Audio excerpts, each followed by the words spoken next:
time. Daily Harvest, making it easy to eat more fruits and vegetables daily. Get started today at dailyharvest.com. Our electricity bill is double what it usually is. Ukraine, and this. Good thing I've got Chime. No. They spot eligible members up to $200 on debit card purchases and cash withdrawals with no overdraft fees. You're lucky Chime's got your back. Is this mine? I'm Erin Burnett in Ukraine, and this is CNN.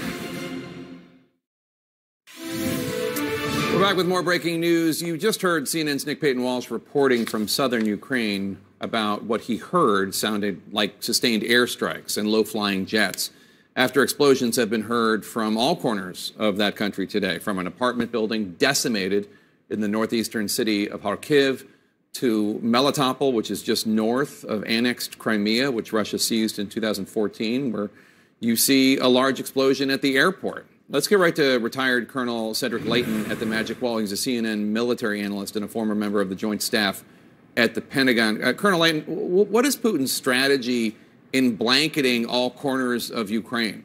Well, Jake, the basic strategy that he's got is to take over as much of this territory as he possibly can. So what you see here, this is the eastern part. This is what we thought he would go after, and most people said this is where he'll stay. But he had a better idea from his point of view, and that was to take things in this area around Kharkiv and then also to make a move on Kyiv.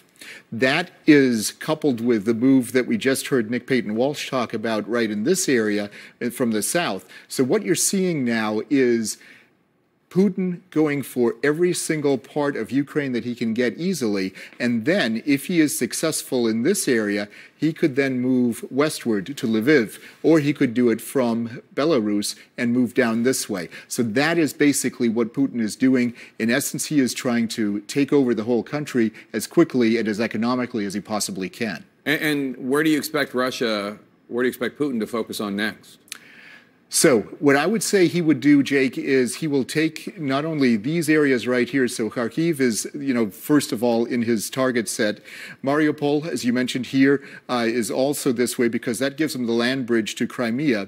And then you have Odessa, and then that goes up here to Kyiv. So I think his next area is really going to be Kyiv, and then followed by all the other areas that he would need to mop up the basic areas there. All right, Colonel Leighton, thank you so much. Let's bring in former NATO Supreme Allied Commander, retired General Wesley Clark. General Clark, you've been speaking with your sources and colleagues in Europe. What are they telling you about the situation on the ground? Well, first of all, the Ukrainians are fighting very hard.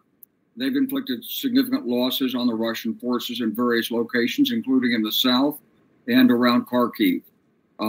They do need more munitions, and this is what always happens in combat, because when you distribute the ammunition before the fight, you don't know where the key fight's going to be, and so then you've got to go redistribute. So some of that's going on right now. The main effort, it seems to me, first of all, why are they coming in from so many directions? Well, as the colonel said, of course he wants to take as much as he can, but also because it really complicates the command and control issues for the Ukrainian staff. You get good information, you get bad information, you get no information, you don't know what's happening, and it's overwhelming when that information flow starts. So they know this. But I think the main objective is going to be Kyiv. I think that what they want to do is what we'd call in the military a coup de main. That is to say, go right into Kyiv, change the leadership, put a Russian stooge in charge, and then tell the Ukrainians stop fighting. Some would stop fighting, some would be confused, some would continue to fight. But this would be the basic strategy I think that Putin is following. So we have to look at what's happening around Kyiv. Now, a couple of airports were seized earlier in the day. There's fighting around those airports. We don't know whether they've been taken back or not. During the hours of darkness, this would be the time that you'd expect Russians to bring in air mobile or airborne reinforcements to those airports. So that's the danger period right now. And then we know there's been some Russian armor movement coming down from the north, both from the northeast and the northwest of Kyiv. How far it is, what's opposing it, it's not clear. Those reports aren't clear to us, but that would be a reinforcement. And their intent would be then encircle Kyiv, penetrate it exactly like we did with Baghdad in 2003, and get regime change. So Russian forces have seized Chernobyl. the site of the worst nuclear power plant disaster in history. Why would the Russians seize that? And are you concerned about what they might do, what might happen intentionally or unintentionally with all that radioactive material? Well, yes, I'm concerned. There are other power plants, nuclear power plants in Kyiv also, more than a dozen.